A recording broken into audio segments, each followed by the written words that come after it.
మనం ప్రతిరోజు ఎన్నో యాప్స్ వాడుతుంటాం గదా, కానీ అందులో ఒకటి మన జీవితాన్నే ఒక పీడకలగా మారిస్తే. ఈరోజు మనం మాట్లాడుకోబోయే సోర్స్ మెటీరియల్ టెక్నాలజీ ప్రపంచంలోని ఒక భయంకరమైన వాస్తవాన్ని మన కళ్ల ముందుంచుతుంది. ఒక సాధారణ విఆర్ హెడ్సెట్ ఊహించని చీకటి కోణాలను ఎలా బయటపెట్టిందో చూద్దాం. ఈ ఎక్స్ప్లెయినర్లో మనం చూడబోయే కథ నిజంగానే మన డిజిటల్ భద్రతను ప్రశ్నించేలా చేస్తోంది. అసలు ఒక్కసారి ఆలోచించండి, మన బుర్రలో ఉండే అత్యంత రహస్యమైన పర్సనల్ జ్ఞాపకాలు నిజంగా మనవే అంటారా? ఆధునిక యుగంలో మన ఫోన్లు మనం మాట్లాడేది వింటున్నాయని మనందరికీ తెలుసు. కానీ మన కన్నీళ్లు, మన నవ్వులు, ఎవ్వరికీ చెప్పుకోలేని మన ఫీలింగ్స్ని కూడా ఎవరైనా రికార్డ్ చేసి డబ్బులకు అమ్ముకుంటే వినడానికే చాలా భయంగా ఉంది కదూ. ఈ భయంకరమైన ఆలోచనే ఈ కథకు మెయిన్ పాయింట్. సరే, కథలోకి వెళ్దాం. ఇక్కడ మనం అర్జున్ అనే 27 ఏళ్ల యువకుడి గురించి మాట్లాడుకుంటున్నాం. హైదరాబాద్లో సాఫ్ట్వేర్ టెస్టర్. ఉదయం 10 గంటలకు ట్రాఫిక్లో ఆఫీస్కి వెళ్లటం, రాత్రి ఫుడ్ ఆర్డర్ చేసుకోవడం, కాసేపు నెట్ఫ్లిక్స్ చూసి పడుకోవడం. చూడండి ఎంత బోర్గా, సింపుల్గా ఉందో కదా అతని రొటీన్. అచ్చం మనలో చాలామందిలాగే. కాని ఇంత సాధారణమైన జీవితం రాత్రికి రాత్రే ఒక పెద్ద సైబర్ థ్రిల్లర్గా ఎలా మారిపోయిందో ఇప్పుడు మనం చూడబోతున్నాం. ఇదంతా ఎక్కడ మొదలైందంటే కేవలం 1499 రూపాయలతో. అవును, విన్నది నిజమే. ఒక వీకెండ్లో సికింద్రాబాద్ రైల్వే స్టేషన్ దగ్గరున్న ఒక చిన్న దుకాణంలో అర్జున్కు ఒక విఆర్ హెడ్సెట్ కనిపించింది. ఇదేదో చైనా బజార్ ఐటంలా ఉంది అనుకుంటూనే అంత తక్కువ ధరకు వస్తోంది కదా అని తీసేసుకున్నాడు. కానీ అంత హై ఎండ్ టెక్నాలజీ అంత చీప్గా ఎందుకు దొరుకుతుందో అతను ఆలోచించలేదు. ఎందుకంటే అక్కడ ఫ్రీగా వస్తుంది టెక్నాలజీ కాదు, వాళ్ళకి ఫ్రీగా దొరుకుతుంది మనమే అని అతనికి అప్పటికి తెలియదు. ఇక ఇంటికి వచ్చి ఆ హెడ్సెట్ పెట్టుకోగానే అందులో ఒక వెల్కమ్ మెసేజ్ కనిపించింది. మీ నిజమైన జ్ఞాపకాలను 8Kలో క్యాప్చర్ చేస్తాం, 100% ప్రైవేట్, నో డేటా షేర్డ్ అని. భలే ఉంది కదా. కాని ఈ 100% ప్రైవేట్ అనే మాట ఎంత పెద్ద అబద్ధమో ముందు ముందు అర్థమవుతుంది. మనం కూడా రోజూ యాప్స్ ఇన్స్టాల్ చేసేటప్పుడు ఇలాంటి టర్మ్స్ అండ్ కండిషన్స్ని గుడ్డిగా నమ్మేసి యాక్సెప్ట్ నొక్కేస్తుంటాం కదా. అదే అర్జున్ను ఒక పెద్ద వలలో బంధించింది. మొదట్లో ఈ ఎక్స్పీరియన్స్ నిజంగానే ఓ మ్యాజిక్లా అనిపించిందతనికి. చిన్నప్పుడు వాళ్ల తాతయ్య కొనిచ్చిన సైకిల్, కాలేజ్లో ఫ్రెండ్స్తో చేసిన అల్లరి, తొలి జీతం తీసుకున్న రోజు, ఇలా తన బెస్ట్ మెమరీస్ అన్నీ కళ్ల ముందు 8K రెజల్యూషన్లో కనిపిస్తుంటే మురిసిపోయాడు. ఆ ఆనందంలో పడి ఆ హెడ్సెట్ కేవలం చూసే యంత్రం కాదు, తన బ్రెయిన్ని చదివే ఒక డేంజరస్ డివైజ్ అన్న విషయాన్ని అతను అస్సలు గమనించలేకపోయాడు. అంతా బాగుంది అనుకుంటున్న టైంలో ఒకరోజు రాత్రి 11:47 అస్సలు కథ మొదలైంది. ఆఫీస్లో జరిగిన ఒక చిన్న గొడవను అర్జున్ మళ్ళీ ఆ విఆర్లో చూసుకుంటున్నాడు. అకస్మాత్తుగా ఒక notification, user unknown 4721 just now. అంటే అర్జున్ చూస్తున్న తన పర్సనల్ మెమరీని ఎక్కడో ఉన్న ఇంకొక వ్యక్తి లైవ్లో చూస్తున్నాడన్నమాట. ఒక్కసారిగా అర్జున్కి చెమటలు పట్టేశాయి. 100% సెక్యూరిటీ అన్నారు కదా, మరి మధ్యలో ఈ కొత్త యూజర్ ఎవరు? అసలిదెలా పాజిబుల్? ఏదో సాఫ్ట్వేర్ బగ్ అయి ఉంటుందని సర్ది చెప్పుకుందామనుకున్నాడు. కాని మరుసటి రోజు వచ్చిన నోటిఫికేషన్ అతని గుండె ఆగిపోయేలా చేసింది. తన జీవితంలో అత్యంత సీక్రెట్గా దాచుకున్న ఒక memory, first kiss with Priya అనే ఫైల్ని ఎవరో 3 సార్లు చూశారట. ఇది ఖచ్చితంగా బగ్ కాదు, ఎవరో కావాలనే అతని పర్సనల్ లైఫ్లోకి తొంగి చూస్తున్నారు. అది కూడా అత్యంత దారుణంగా. అతని చేతులు వణకడం మొదలయ్యాయి. ఇది మామూలు విషయం కాదని అతనికి క్లారిటీ వచ్చేసింది. ఇప్పుడేంటి పరిస్థితి? అతని ముందు 3 ఆప్షన్స్ ఉన్నాయి. 1, సైలెంట్గా యాప్ డిలీట్ చేయడం. 2, ఆ డెవలపర్కు మెసేజ్ చేసి బ్రతిమిలాడుకోవడం. కాని ఒక ఐటీ కుర్రాడిగా అర్జున్ ఈ 2 కాకుండా 3వ దారి ఎంచుకున్నాడు. అదేంటంటే డైరెక్ట్గా ఆ సర్వర్నే హ్యాక్ చేసి వాళ్లు ఎంత డేటా దొంగిలించారో చూడాలనుకున్నాడు. ఇది ఎంత ప్రమాదకరమైన నిర్ణయమంటే ఒక చీకటి సముద్రంలోకి ఒంటరిగా దూకడమే.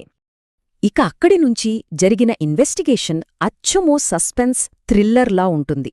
యాప్ లాగ్స్ని జాగ్రత్తగా గమనిస్తే ఆ విఆర్ హెడ్సెట్ కంటిన్యూస్గా ఎవరికో డేటాను ట్రాన్స్ఫర్ చేస్తున్నట్లు అర్థమైంది. 2 రాత్రులు నిద్రలేకుండా హ్యాకింగ్ టూల్స్ నేర్చుకున్నాడు. డార్క్ వెబ్ ఫోరమ్స్ అంతా జల్లెడపట్టాడు. ఫైనల్గా 4వ రోజు రాత్రి స్క్రీన్ మీద ఆకుపచ్చ కోడ్ లైన్స్ పరుగులు తీస్తుండగా ఆ భారీ సర్వర్ సెక్యూరిటీని బ్రేక్ చేసి లోపలికి ఎంటర్ అయ్యాడు. లోపలికి వెళ్లగానే డాష్బోర్డ్ మీద ఒక నెంబర్ కనిపించింది. 4,87,392. చూసి అర్జున్ షాక్. ఎందుకంటే ఇది కేవలం అతని ఒక్కడి ప్రాబ్లం కాదు. ప్రపంచవ్యాప్తంగా దాదాపు 5 లక్షల మంది ఈ మెమరీ గేమ్ వలలో చిక్కుకున్నారు. ఆలోచించండి, లక్షలాది మంది ప్రజల పర్సనల్ సీక్రెట్స్, ఫీలింగ్స్ ఎవరి చేతుల్లోనో బందీలుగా ఉన్నాయి. ఒక చిన్న ప్రైవసీ ఇష్యూ అనుకున్నది కాస్త ఒక గ్లోబల్ సర్వైలెన్స్ స్కాండల్ అని తెలిసిన క్షణమదు. అయితే అసలు ట్విస్టేంటో తెలుసా? ఆ యాప్ రికార్డ్ చేసింది కేవలం తను సేవ్ చేసుకున్న 1000 VR మెమరీలు మాత్రమే అని అర్జున్ అనుకున్నాడు. కాని సర్వర్లో ఉన్న డేటా చూస్తే మైండ్ బ్లాంక్ అయిపోయింది. ఆ హెడ్సెట్ పక్కనున్నప్పుడు అర్జున్ గదిలో మాట్లాడుకున్న ప్రతి మాట, ప్రతి ఫోన్ కాల్, ఒంటరిగా ఏడ్చిన రాత్రులు, ఇలా అతను చెయ్యని, అడగని పనులన్నీ రికార్డైపోయాయి. అంటే ఆ డివైజ్ ఒక ఆటకోసం కాదు, అదొక నిరంతర గూఢచారి, మనల్ని 24 గంటలు రికార్డ్ చేసే ఒక భయంకరమైన ఆయుధం.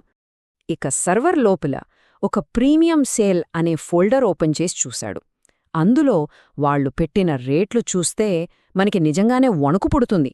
ఒక అబ్బాయి మొదటి బ్రేకప్ బాధకు రేటు 4,999 రూపీస్, ఒక ధనిక అమ్మాయి సీక్రెట్ అఫైర్కి 14,999, ఆఫీస్ పాలిటిక్స్ ఫైల్కి 2,999.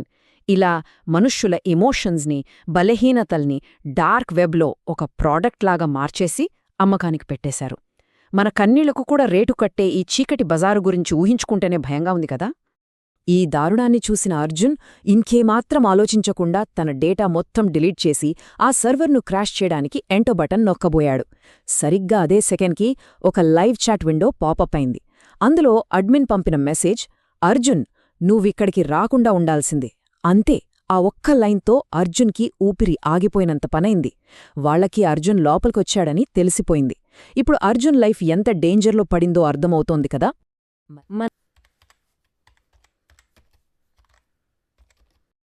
అర్జున్ ఈ డేటా మొత్తాన్ని డిలీట్ చేసి ఆ సర్వర్ని క్రాష్ చేద్దామని బటన్ నొక్కబోయిన టైంలో సిస్టంలో ఒక లైవ్ చాట్ విండో ఓపెన్ అయింది.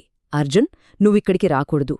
నువ్వు బంజారాహిల్స్ ఫ్లాట్ 402లో ఉంటావని మాకు తెలుసు అని ఒక అడ్మిన్ నుంచి నేరుగా వార్నింగ్. తన అడ్రస్తో పాటు తన తల్లి ఫోన్ నంబర్ కూడా వాళ్ల దగ్గరుందని తెలిసి పరిస్థితి ఒక్కసారిగా డార్క్గా మారిపోయింది.